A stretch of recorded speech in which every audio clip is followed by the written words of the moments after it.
Did anything else happen with respect to the slap? Objection. Sustained. You mentioned that Jimmy had his son's mother press charges. What did you mean by that? He had him press charges against the dudes who assaulted his son. Criminal charges? Criminal. Were there any other charges? A lawsuit was filed. Do you know what happened to that lawsuit? It was dismissed. Now, you testified previously that Chris Lighty was the manager of G Unit. Have you ever seen Chris Lighty in person? Yes. When did you see him? Last time was at a New Year's Eve party. We was all at some hotel in Miami. When was that? Obviously New Year's Eve, but do you know what year? 07 going to 08, I think.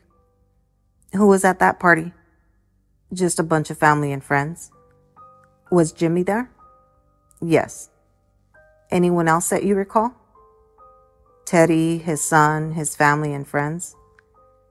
And what happened when you saw Chris Lighty at that New Year's party? Nothing really. Went and shook somebody's hand that was with us, and me and Jimmy was standing there. So we said, there go that clown right there. And Chris walked away. Now, prior to this incident that night, where were you? We were at Jimmy's house having dinner. I'm going to show you what's been marked for identification as Government Exhibit 50. Do you recognize this photograph? Yeah, on the patio. Who is this? That's me and Jimmy. Which one is you? The one on the right. And the left is Jimmy. Where was this photograph taken? On his patio. Government offers Government Exhibit 50. Received. Moving forward a little bit in time, did there come a time when you spoke to Jimmy about action he wanted to take against Chris Lighty? Chris had some dude that was supposed to be allegedly a friend of his, and he had told Jimmy he'll give him an address of where him and Chris was meeting at. He said, but just don't kill him. Who was this who said this? Some guy that was supposed to be a friend of Chris. How did you learn about it? From Jimmy. So what did Jimmy tell you, if anything, he wanted to do? Said he just wanted to give Chris a leg shot. What's a leg shot? Have him shot in the leg. So did the defendant ask you to do anything in relation to this? One night he hit me up on the BlackBerry and was like, yo, light-skinned dude gonna be at this restaurant in Midtown somewhere in Manhattan. He said, see if you can get somebody to come through and handle that. Did you know who he meant when he said light-skinned dude? Yeah, Chris Lighty. What was he telling you to do? Have somebody come through and give him a leg shot. You mentioned he said this to you on a BlackBerry. Was that your encrypted BlackBerry? Yes. Where did he say Chris Lighty would be?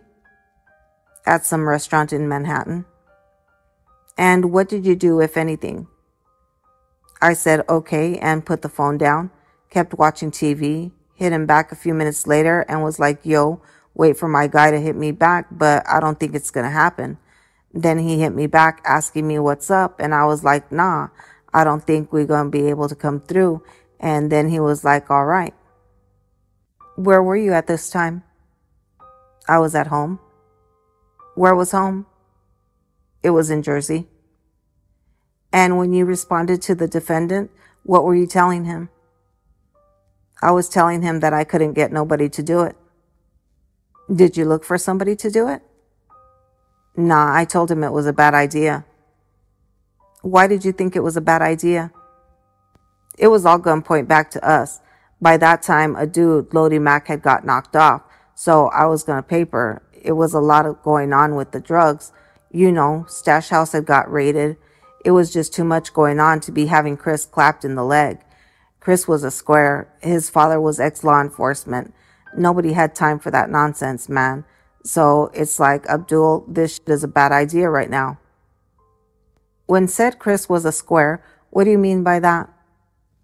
He wasn't in the street, man. He had no street affiliation. Who gonna just walk up and shoot him in the leg for no reason? Do you remember approximately when this is? Probably had went to '09. Did you speak with Jimmy about this afterwards? Yeah, we spoke. He was just like, it could have got done. I was like, how, bro? I said, a loud shot in Midtown Manhattan, somebody going to jail, bro. And he was like, look, it could have got done. If I was around, I could have did it myself. Did you have any other conversations with Jimmy about Chris Lighty? Nah, another time Tori was setting up on him down at this restaurant in Houston. The same dude who was supposed to be Chris' friend was lining him up again. And Tori was sitting on him down at Houston's.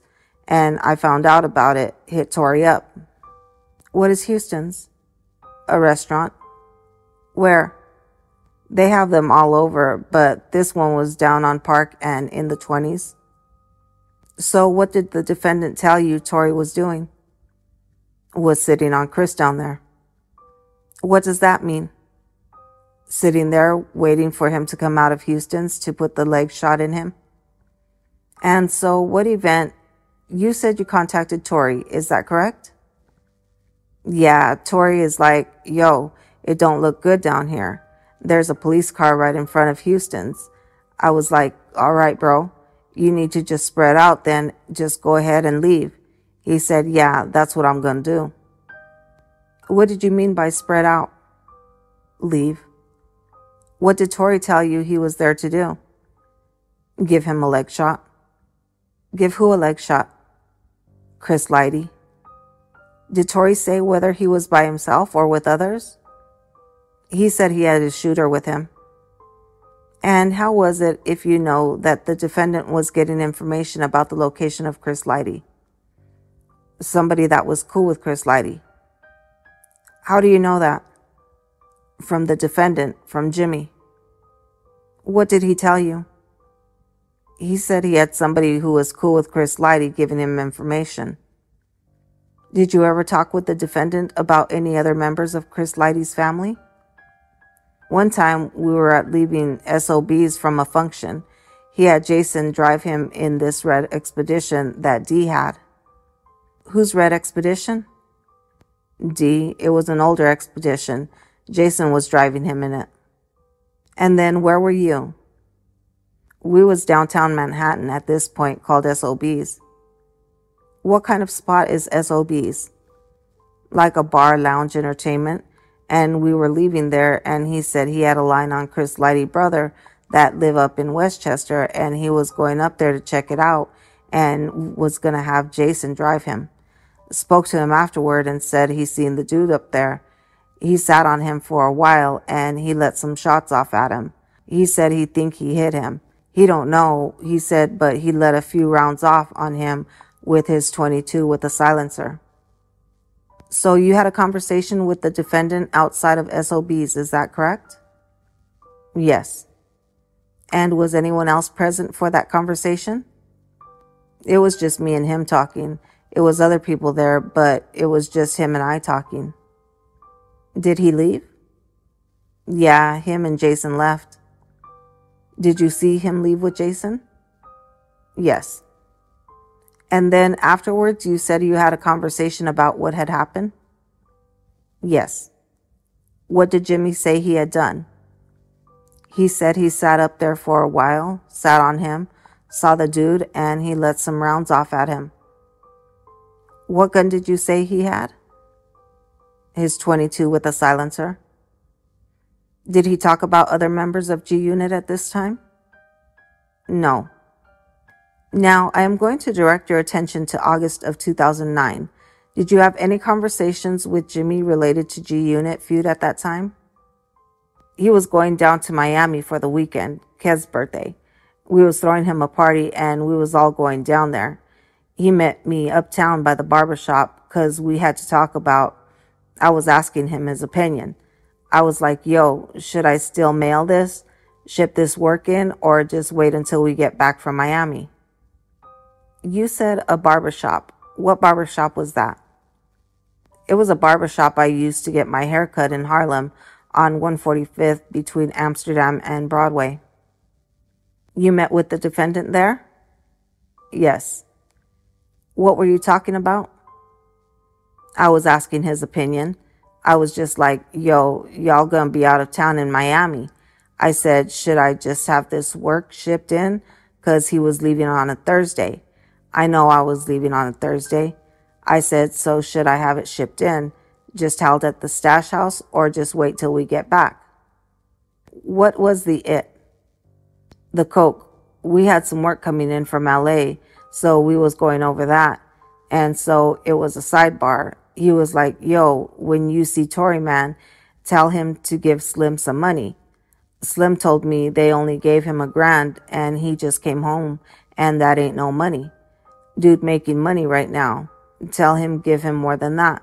Slim wasn't just working for me. I was like, all right. He said, by the way, can I stop you for one moment? Who is Slim? Slim, Jimmy homeboy. I don't know him. Have you ever met him? Nah. You ever spoken to him? No. You knew him as Jimmy's friend? Yes. What did he tell you about Slim? Tell Tory to give him some money. He just came home. Did he say where he had just come home from? Yeah, from jail. And why did he say you should tell Tory to give him money? He said tell him Slim wasn't just working for me. He was working for him too. Then he said, by the way, Slim was locked up with the dude, Lodi Mac, and the dude didn't know that Jimmy and Slim was cool. He have said Lodi Mac was up there bragging about smacking his son. You know, just talking reckless. He said him and Slim still in contact. Slim befriended the dude, and Lodi Mac on his way home, he said, so Slim gonna stay in touch with him, so he gonna possibly line him up when he get home. He said because these dudes ain't gonna be happy until they go to a funeral. So what did the defendant say he was having Slim do with respect to Lodi Mac? He didn't say he was having Slim do nothing. Slim was taking this initiative on his own. He was like, yo, I'm cool with the dude, and Slim is staying in touch with him. He said Slim would possibly line him up for me when he get home. Directing your attention to September. Just a moment. Go ahead. Thank you, Your Honor. To September of 2009, did there come a time when you went to Atlanta? Yes. Why? Go to Atlanta every other week. That was my visitation situation with my kids, and my birthday was around that time also. Is Atlanta where your kids were living? Yes. When is your birthday? September 28th. So when did you go to Atlanta in September of 2009? That week of my birthday, I went that. My birthday was on the weekend, and so I think I went down there that Monday, Tuesday. So at that time that you went down to Atlanta in September 2009, what was going on with the drug business, generally speaking? It was a little static. We had a stash house that got raided, about 2 main catches that got arrested. We didn't know whether or not it was due to an investigation or just a regular impromptu bust. So we kind of had to shut down all of our FedEx accounts, UPS accounts on both sides, get new forms of communication. Who did you say had been arrested? 2 main catches over there. Who were they? Mark and Akbar. I show you what's in evidence as Government Exhibit 26. Can you remind us who that is? Akbar. And Government Exhibit 27? Mark. What were they arrested for? They got arrested for like 10, 15 kilos picking up. While you were in Atlanta, did you have any communication with Jimmy? Yeah, regularly. Regular communication? Mm-hmm. Do you remember any particular communication? One night he hit me up and was like, yo, tell Truck to hit that driver up ASAP. When was this? It was at night, I think a Sunday night or something like that. Why do you think it might have been a Sunday night? I was watching football. And you received a mess. You said the defendant hit you up. What did you mean by that? Hit me up on the BlackBerry and he was like, yo, tell Truck to hit the driver up ASAP. Did you know what he meant? Yeah, tell Tori to hit Jason. And what did you do in response? I hit Tori up and was like, yo, dude said hit his driver up ASAP. Tori hit me back and was like, okay. Where was Jimmy at that time? He was in Miami. Did you have an understanding of why Jimmy would need to tell you to have Tori get in touch with Jason? Objection, Your Honor. Sustained. Did the defendant ever ask you to facilitate communication between different people? Yeah. And why was that? Objection, Your Honor. His opinion or based on the fact? Come to sidebar. You are asking his opinion, right? No, Your Honor. The witness will testify that he knew the defendant's BlackBerry did not always hit everyone else's. He had multiple phones, which he said before. So, illicit facts? Don't ask him why something was happening, okay? Okay. Objection sustained. Proceed.